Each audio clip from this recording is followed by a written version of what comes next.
नमस्कार। मेष राशि पर विशेष चर्चा 3-4 प्रमुख बातों को लेकर करेंगे। आप सब लोग बुद्धिजीवी, गुणवान और ज्योतिष के सभी अच्छे जानकार हैं। ज्योतिष विषय की गंभीरता को समझने वाले हैं। सभी जवान, किसान, वरिष्ठ नागरिक तथा जितने भी डॉक्टर, प्रोफेसर तथा अच्छे ब्यूरोक्रेट्स, टेक्नोक्रेट्स, जवान, किसान, सभी भाई बहन मेष राशि के या मेष लगन वाले सिर्फ इस वीडियो को देख सकते हैं। जिनको अपनी राशि का ज्ञान नहीं है या जो बेसिक जानकारी नहीं रखते हैं वो सुन सकते हैं। केवल समझ में आता है तो ठीक है, अन्यथा मैं कोशिश करूंगा कि आपकी अप्रोच तक वो बात पहुंच जाए। मेष राशि, मेष लगन के लिए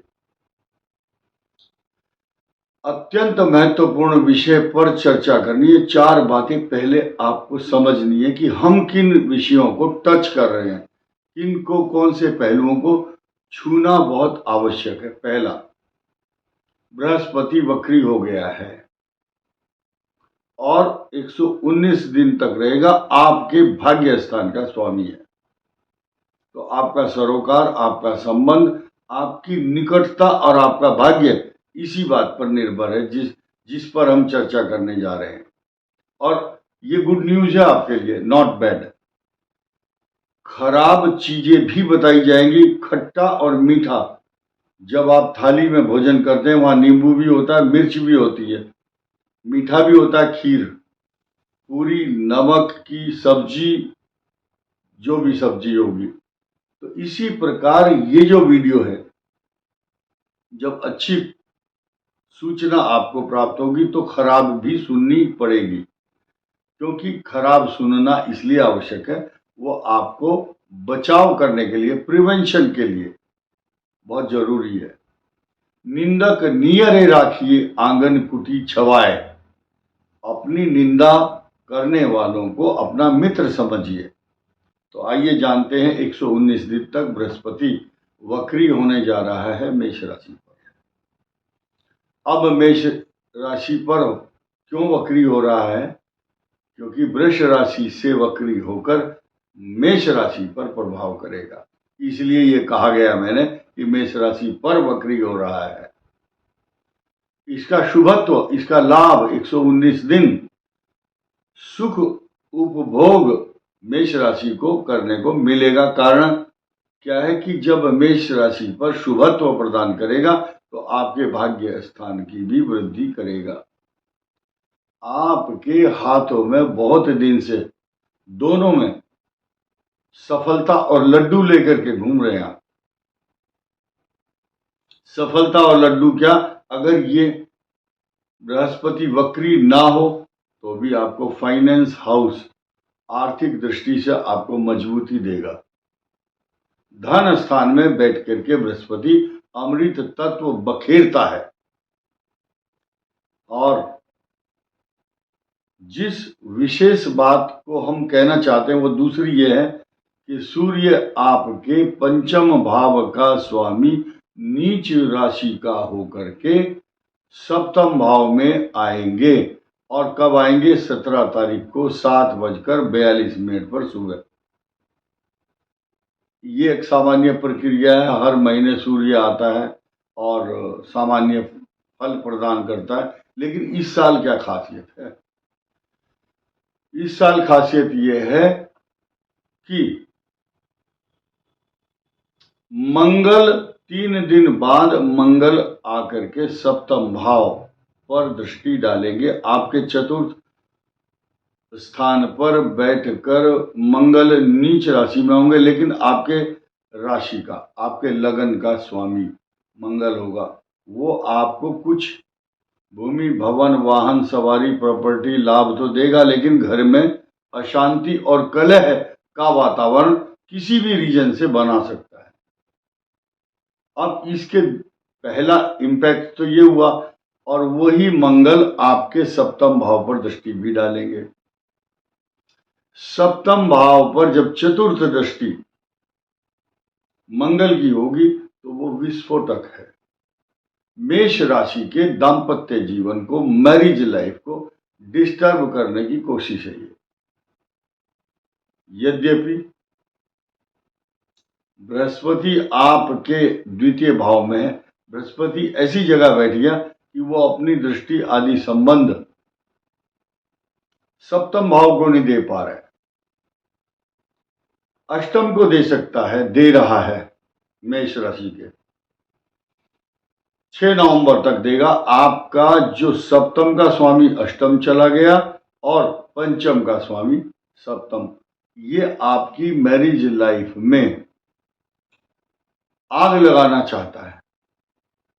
दाम्पत्य जीवन को, जो बहनें हैं हमारी समझदार बुद्धिमान बेटियां, सुशिक्षित सुशीला गुणवान भाग्यवान लड़कियां, उनको इस बात पर विशेष ध्यान देना है, आपके घर को, आपके मैरिज लाइफ दाम्पत्य जीवन को कलुषित और कष्ट देने के लिए, विषैला बनाने के लिए, उसमें अग्नि तत्व डालने के लिए मंगल और शनि सूर्य की जो परस्पर दृष्टि आदि संबंध 16 नवंबर तक रहेंगे कि आपको अपने आप को संभालना है। ज्योतिष के ये वीडियो बनाने का उद्देश्य क्या है? क्यों इतनी कहानी सुनाते हैं ज्योतिषी, मंगल आ गया, इधर शनि आ गया, ये आप लोगों को जागृत करने के लिए कि आप अपने मैरिज लाइफ को ठीक बना सकते हैं।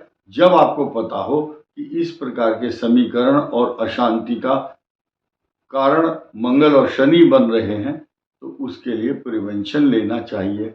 अगर विवाद भी है तो एक बंदा चुप हो जाए, तो ये 1-1.5 महीना निकालना एक सामान्य बात है। आप लोग इसको एडजस्टमेंट कर सकते हो।